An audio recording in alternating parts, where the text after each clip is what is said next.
je vais vous faire voir alors des romans, hein, des pièces de théâtre. Hein.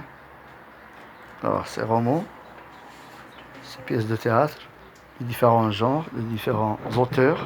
Hein, et je ne vais pas vous étaler ici tout ce que j'ai, mais je vous fais montrer ici un exemple. Prenons par exemple alors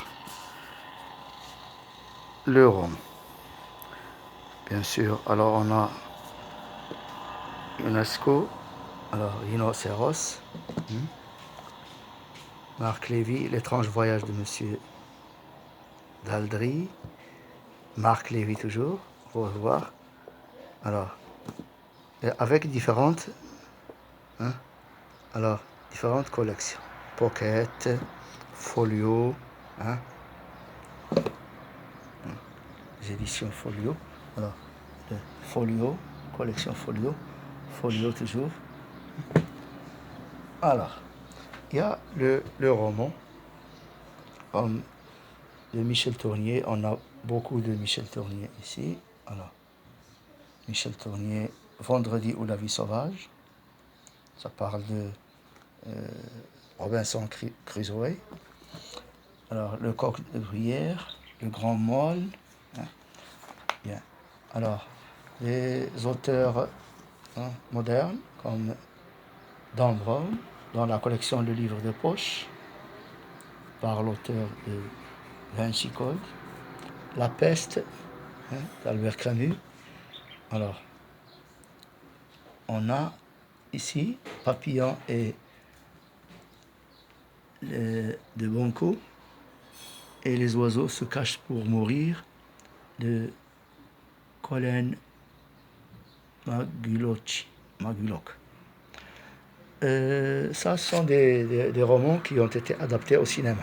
C'est-à-dire on en a fait alors des films. On appelle ça une adaptation au cinéma. Alors, ici on a un exemple de la poésie. Alors, c'est un recueil de poètes, Les Contemplations de Victor Hugo, là où il parle de ses deux filles, Léopoldine, hein, surtout. Alors, le grand littéraire de France, le grand auteur de France.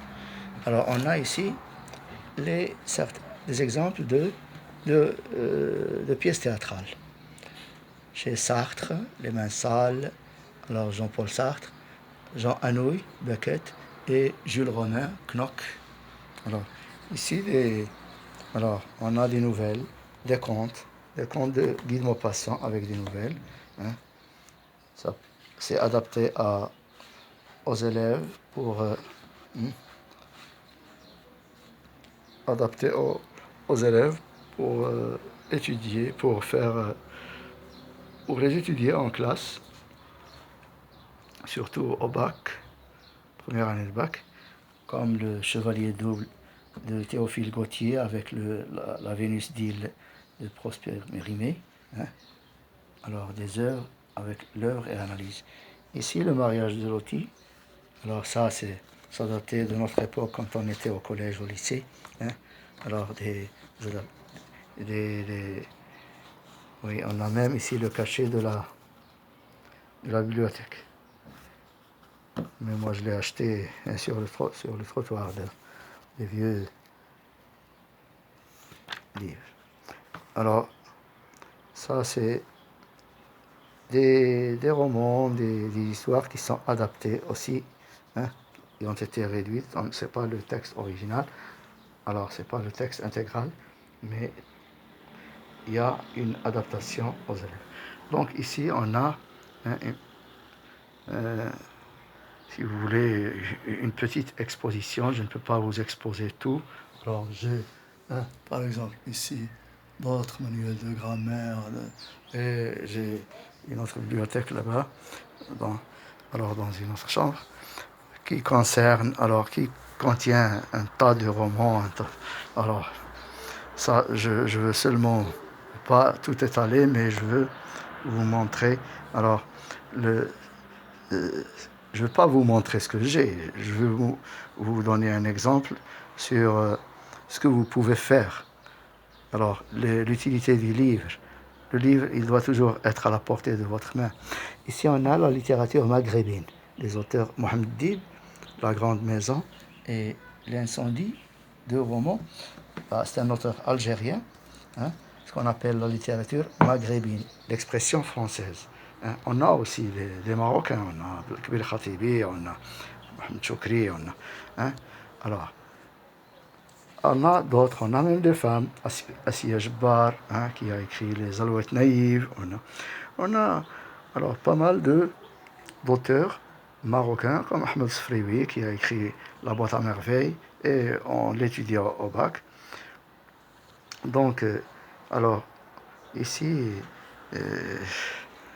c'est pas pour seulement montrer, mais pour vous donner l'envie de lire, vous donner l'envie d'étudier, hein, et d'avoir toujours recours au livre, parce qu'il ne faut pas négliger le livre. Le livre, il est toujours là. Hein. Les paroles s'envolent. Alors, même s'il y a les moyens d'information, tout ça, les moyens de communication que nous avons aujourd'hui, modernes, mais ça ne peut pas nous empêcher de reculer le livre au second plan. Il doit toujours avoir sa place et surtout pour un élève, pour un étudiant. Hein.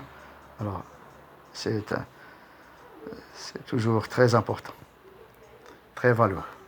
Bon.